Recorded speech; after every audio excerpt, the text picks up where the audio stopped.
আসসালামু আলাইকুম প্রিয় দর্শক, অন্তর্বর্তীকালীন সরকার বিদায় নিয়েছে, এখনো 2 সপ্তাহ হয়নি, কিন্তু এরই মধ্যে এই সরকারের বিভিন্ন উপদেষ্টা যারা ছিলেন, খুব পাওয়ারফুল উপদেষ্টা যারা ছিলেন, তাদের বিরুদ্ধে শত শত দুর্নীতির অভিযোগ দুর্নীতি দমন কমিশনের কাছে জমা পড়ছে, অলরেডি পড়েছে, আরো আসছে।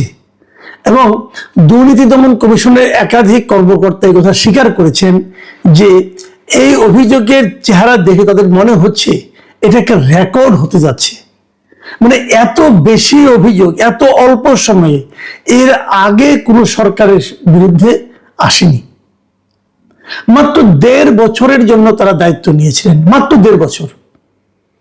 এবং এই 1.5 বছরে ওই যে বলে না, গ্রামে একটা কথা আছে না, যে আজান দিয়ে দুর্নীতি করা, এরা এই আজান দিয়ে দুর্নীতিতে নেমে পড়েছিল এই অন্তর্বর্তীকালীন সরকারে যারা সর্বোচ্চ ব্যক্তি ছিলেন, যারা উপদেষ্টা ছিলেন, তারাই এই কাজ করেছেন।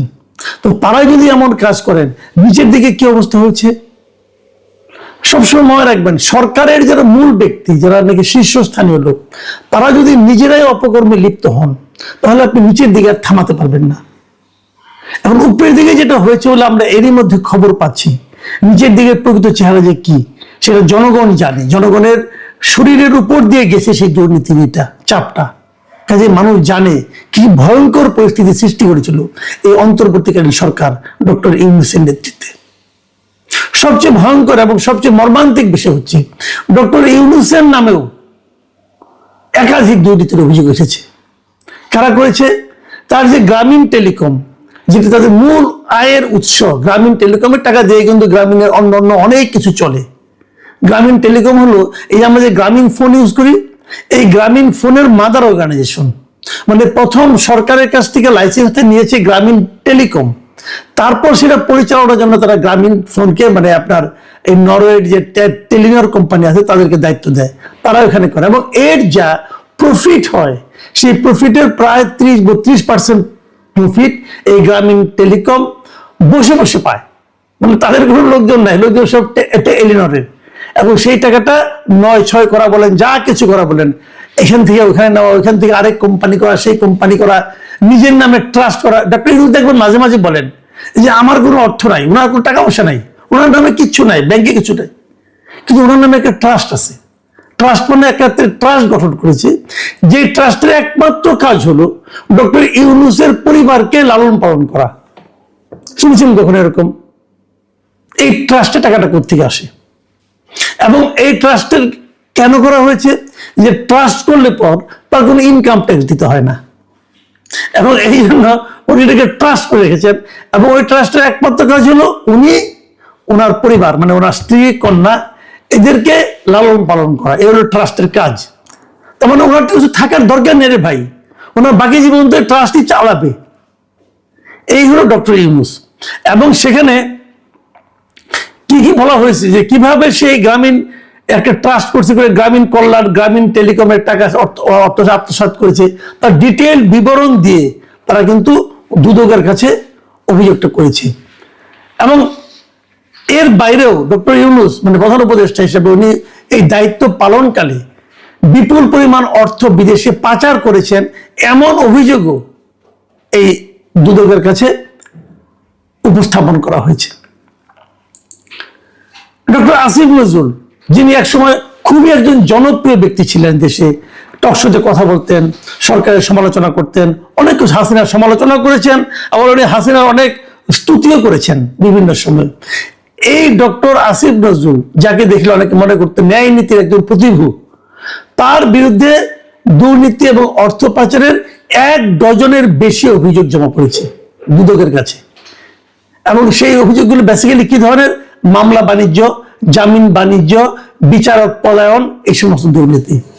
মানে অমুক একজন বিখ্যাত ব্যক্তি, মনে করেন তার নামে মামলা আছে, সেই মামলা তার জেলে যেতে হবে, তো ওনার হাজার হাজার কোটি টাকা আছে, উনি হয়তো ওখান থেকে কিছু কোটি টাকা তাকে দিয়ে দিলেন, বললেন যে আমাকে জামিন পাওয়ার ব্যবস্থা করে দেন, উনি ফোন করে জামিন পাওয়ার ব্যবস্থা করে দিলেন। এই ধরনের জামিন বাণিজ্য করেছেন, মামলা বাণিজ্য করেছেন।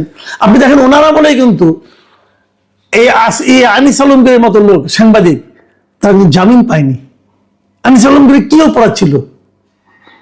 কি অপরাধ ছিল এবং ওনার যে নিম্ন আদালতের জামিন না পাওয়া এই ব্যাপারে যে ডক্টর আসিফ নজরুলের ভূমিকা ছিল এটা নিয়ে কারো কোনো সন্দেহ নাই, আমার তো অন্ততপক্ষে নাই।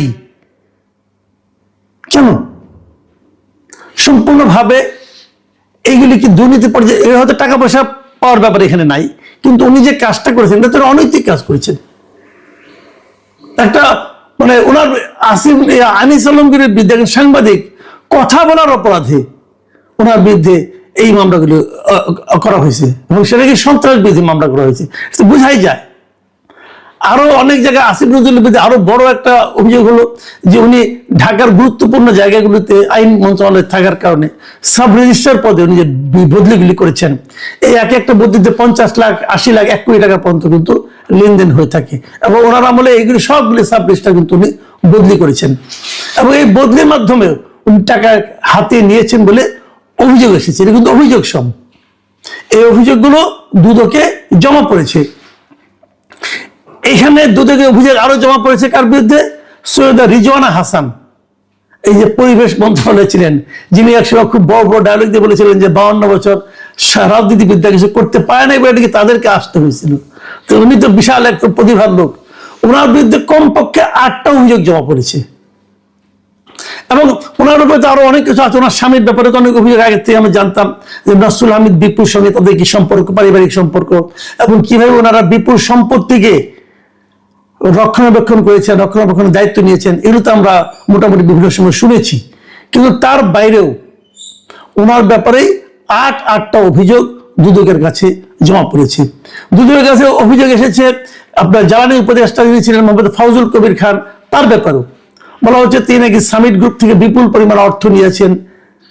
এই ধরনের অভিযোগ দুদকে জমা পড়েছে এবং বিভিন্ন বেসরকারি যে বিদ্যুৎ কোম্পানিগুলো আছে তাদের সঙ্গেও ওনার বেশ অবৈধ লেনদেন হয়েছে বলেও কিন্তু অভিযোগ রয়েছে। স্বাস্থ্য উপদেষ্টা যিনি ছিলেন নূরজাহান বেগম, এই নামে যে একজন ব্যক্তি ছিলেন এটাও তো জনগণ ভুলে গেছেন, যে উনি যে কি কাজ করেছেন কেউ জানে না। ওগুলো হলো ওনার অকর্মণ্যতার ব্যাপার, কিন্তু ওনার বিরুদ্ধে অভিযোগ হয়েছে যে বিভিন্ন হাসপাতালে কেনাকাটার অনিয়ম, তারপরে আপনার টেন্ডার জালিয়াতি, এই সমস্ত নিয়ে ওনার বিরুদ্ধে অনেকগুলো অভিযোগ জমা পড়েছে। তবে সবচেয়ে বেশি অভিযোগ হয়েছে কার নামে? যাকে আমরা আগে বলতাম যে উনি ছিলেন ডক্টর ইউনূস সরকারের দুর্নীতির প্রতীক ছিলেন, যিনি সেই ছাত্র উপদেষ্টা আসিফ মাহমুদ সজীব ভুঁইয়া, তার বিরুদ্ধে সবচেয়ে বেশি অভিযোগ দুদকের কাছে জমা পড়েছে। অনেক অভিযোগ এসেছে, যে অভিযোগগুলির নামে এসেছে বেনামে এসেছে, বেনামে অভিযোগই বেশি ছিল অন্যান্যদের বিরুদ্ধে, কিন্তু আসিফ মাহমুদ সজীব ভুঁইয়ার বিরুদ্ধে যে অভিযোগগুলি এসেছে তার ম্যাক্সিমাম অভিযোগ এসেছে নাম দিয়ে, এদের নাম গোপন করার আর প্রয়োজন মনে করে নাই। মানে এত অকাট্য প্রমাণ সহ অভিযোগ এগুলি এসেছে যেগুলির মধ্যে তারা নাম সহ তারা অভিযোগ করেছে এবং এখানে প্রায় 1000 কোটি টাকার দুর্নীতির অভিযোগ এই আসিফ মাহমুদ সজীব ভুঁইয়ার বিরুদ্ধে এসেছে। ইদানিং দেখবেন উনি এনসিপির মুখপাত্র হয়ে দাঁড়িয়েছেন। আমি বুঝতে পারি না এনসিপি কেন এই রকম একটা মানে যার বিরুদ্ধে এত এত অভিযোগ আর দুর্নীতির অভিযোগ তাকে কি করে মুখপাত্র বানায়, এটা আমার কাছে বোধগম্য নয়। আমার তো মনে হয় যে এই কারণে এই ওনার বদনামের ভাগ কিন্তু শেষ পর্যন্ত এনসিপি কে নিতে হতে পারে। কেন এনসিপি এগুলি করতেছে আমি জানি না, কারণ উনি যখন দুর্নীতিবান প্রমাণ হবে, দুর্নীতিবান বলে প্রমাণিত হবেন, তখন সেই দায় কিন্তু আসলে এনসিপির ঘাড়ে পড়বে। অনেকে এমন কথা বলেন যে তার টাকাতেই নাকি এনসিপি চলে, হতে পারে আমি জানি না। উনি শুনলাম সামনে নাকি মেয়রের নির্বাচন করবেন ঢাকা দক্ষিণে, সেটাও জনগণ দেখবে তাকে কিভাবে করবে, কিন্তু তার বিরুদ্ধে সবচেয়ে বেশি অভিযোগ এসেছে। প্রিয় দর্শক, আমরা জানি না এগুলি কি হবে, তবে আমরা আশা করব দুদক এই সমস্ত অভিযোগগুলো খতিয়ে দেখবে এবং দুর্নীতি সে যেই করুক মানে ABCD, উচ্চ পদস্থ, মধ্যপদস্থ না নিম্ন পদস্থ না গরিব না ধনী না বিখ্যাত ব্যক্তি, রাজনৈতিক নেতা, যে হোক সে দুর্নীতি এর বিরুদ্ধে জিহাদ ঘোষণা করতে হবে। দুর্নীতির কোনো ছাড় নাই। যিনি দুর্নীতি এই দেশটাকে শেষ করে দিয়েছে, আজকে এই দেশটার যে দুরবস্থার কথা আমরা বলি তার মূল কারণ হলো দুর্নীতি। আমরা শেখ হাসিনা সরকারের আমলে দেখেছি কিভাবে হাজার হাজার কোটি টাকা বিদেশে পাচার হয়ে গেছে, ব্যাংক লুট হয়ে গেছে। আমরা দেখেছি দুদক তখন কোনো ভূমিকা রাখে নাই। দুদককে নিয়ে মানুষ হাসাহাসি করতো, মানুষ বলতো দুদক কেবল দুর্বলের জন্য, দুদক কখনো সরকারের বিরুদ্ধে কিছু বলে না, এখনো তো তাই বলবে না। কিন্তু যে সরকার থেকে মাত্র ধরা নেমেছে তাদের মধ্যে যে অভিযোগগুলো এসেছে, আমরা আশা করব দুদক এগুলো খুব সিরিয়াসলি নেবে এবং চুল চেরা বিশ্লেষণ করবে। যদি এগুলো দুদক ঠিকঠাক মতো হ্যান্ডেল করতে পারে কেবল তাহলেই আমরা বলবো যে না, দুদকের পক্ষে সম্ভব। আমি বর্তমান যে বিএনপি সরকার আছে তাদেরকেও বলবো, তাদেরকে আমি বলেছি বহুবার যে আপনারা দুদকটাকে ঠিক করেন, দুর্নীতিকে থামান। দুর্নীতি হলো কি একদম ঘুম পোকার মতো, একদম সরকারকে, দেশকে, জাতিকে ভেতর থেকে খেয়ে দেয়। এই জায়গাটা যদি থামাতে পারেন, আমরা হয়তো এই জাতি নিয়ে সামনের দিকে অগ্রসর হওয়ার স্বপ্ন দেখতে পারবো। প্রিয় দর্শক, আমরা অপেক্ষা করবো দুদক এদের ব্যাপারে কি ব্যবস্থা নেয় সেটা দেখার জন্য। এখন এ পর্যন্তই। আল্লাহ হাফিজ।